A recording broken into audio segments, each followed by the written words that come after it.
Goal is to be the largest online, and you are, retailer in the world. Beyond that, what's the goal? Well, our mission is Earth's most customer-centric company. But I don't know what that means. Well, I'll give you an example. Right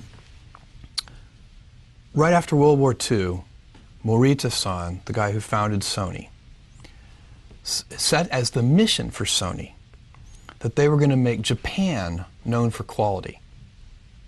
You have to remember, this was a time when Japan was known for cheap copycat products. And Morita-san said, he didn't say we're going to make Sony known for quality. He said we're going to make Japan known for quality. He chose a mission for Sony that was bigger than Sony. And when we talk about Earth's most customer-centric company, we have a similar idea in mind. We want other companies to look at Amazon and see us as a standard bearer for obsessive focus on the customer, as opposed to obsessive focus on the competitor. So that's one of the reasons we work on differentiated products. It's one of the reasons we take a long-term viewpoint on things. You can't really do the right thing for customers if you're short-term oriented. And if you're going to invent new things, you've also got to be able, and this goes along with long-term orientation, you've got to be willing to endure a lot of criticism. You know, if you're going to put, Kindle is a good example, if you're going to put your back into reinventing a 500-year-old industry, some folks are going to get ornery. It was also feared at one time, those people who had your stock, that once Walmart, for example, got serious about being online, they were going to blow you away. Why didn't that happen? Well, I think it's because we did a good job for our customers.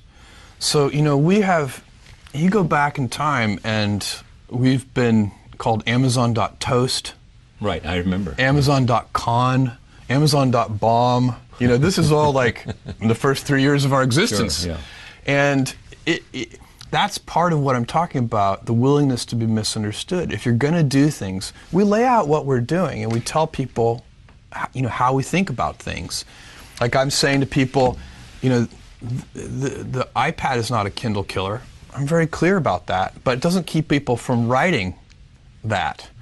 And I'm very clear about why. It's a totally differentiated device. It's $139. Works in bright sunlight. You can read with one hand. It's so light and the battery lasts a month. For $139, why wouldn't you want a device like that? Okay, but let me go back to the Walmart issue, though. Yeah.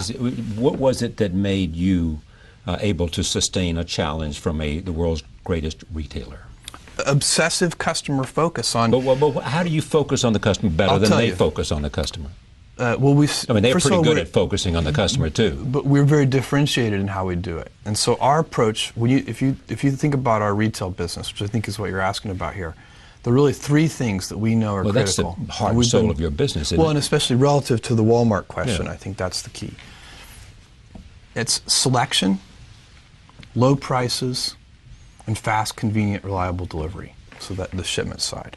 And so we have... wait. So Walmart doesn't have low prices, fast, and convenient delivery? I would claim that Amazon has much broader selection. In many cases, if I don't want to be overly bold in my claim, but the online model gives us significant cost structure advantages that lets us have even lower prices than physical stores. Selling online? Well, sometimes they do have umbrella problems sometimes where they don't want to compete against themselves online versus offline. But a Walmart, with all of the volume that it buys, its purchasing power, therefore gives it the ability to offer lower prices. Well, doesn't that give them an advantage they ought to be able to translate? Because their purchasing power is bigger than your purchasing power, is it not? I wouldn't. I think in a lot of the product categories, that ship sailed a long time ago. Meaning what?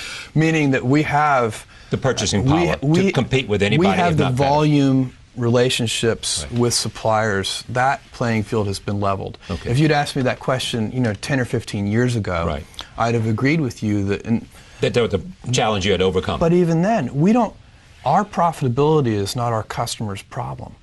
We don't take the point of view that we're going to price products, you know, at a particular margin for ourselves. We say we're going to price products competitively, and if that means on that product that we lose money, that's okay, because we need to take care of the customer and earn trust, and we'll figure out over time. And if we find we can't ever make money with that product, we'll stop selling it. But we don't want to. We're not going to make customers pay for any of our inefficiencies. If you see what I'm saying. Did you lose money on the Kindle? Every new business that we have ever invested in, it has taken years. Most businesses have either no impact on our financials for the first 5 to 7 years, or a negative impact on our financials for the first 5 to 7 years. And we do a lot of new things. The company is very healthy financially.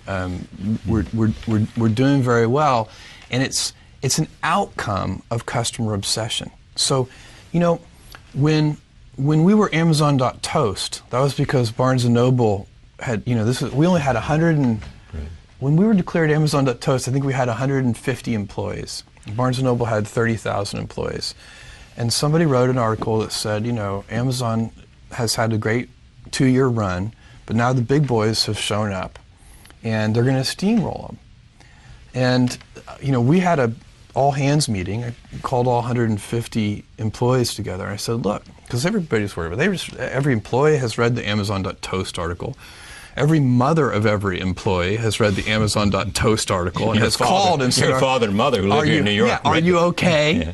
And so we had an all-hands meeting, and I said, look, you should wake up worried, terrified every morning, but don't be worried about our competitors, because they're never going to send us any money anyway.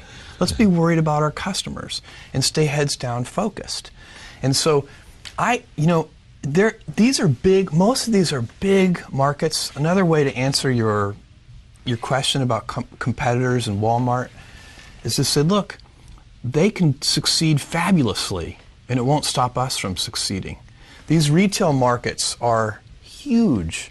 So it often doesn't make sense for us to think of it as a pitched battle. You know, sometimes people think about business as it's kind of like a sporting event. There's a winner and a loser. It's not a zero-sum game. It usually isn't.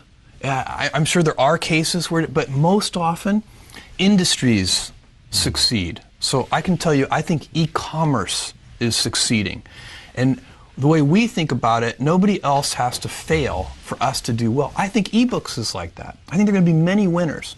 I think ebooks is going to be a huge industry. Well, there are many competitors now. I mean, you've got Barnes & Noble is one of them, Sony is another now, and Apple is another. But I have a list of 50 competitors that we could walk through. I mean, you know, all over the world doing different things.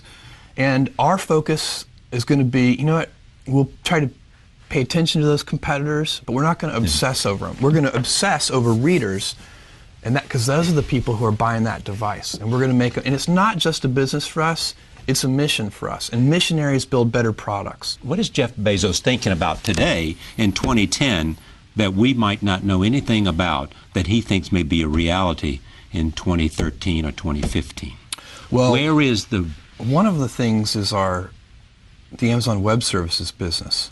Now there's a business that probably this is Amazon Cloud stuff. Yes, and there's a business that's growing. You know, it's in a hyper growth phase. It's already a significant business. That's a business that probably is not getting as much attention as it deserves. Is there a dominant player in the cloud business now? Well, Amazon, in the infrastructure part of it, which is the part that we play in, Amazon is by far the leader. Right. You know, it started mostly with startup companies, but now it's big enterprises adopting. The best analogy I can give you for this is, it's like the electric grid. So instead of, you know, right now, big companies build their own data centers, and they buy their own servers, and they put it in. It's a lot of CapEx. There's a lot of price of admission. You have to, if you're going to operate a data center, you have to do it well. But it doesn't differentiate you from your competitors. It doesn't. It's just a price of admission. And so what we do at Amazon Web Services is we sell compute by the hour. We sell compute by the drink. And it's just like buying electricity off the grid instead of having your own power manufacturing, your own power generating plant.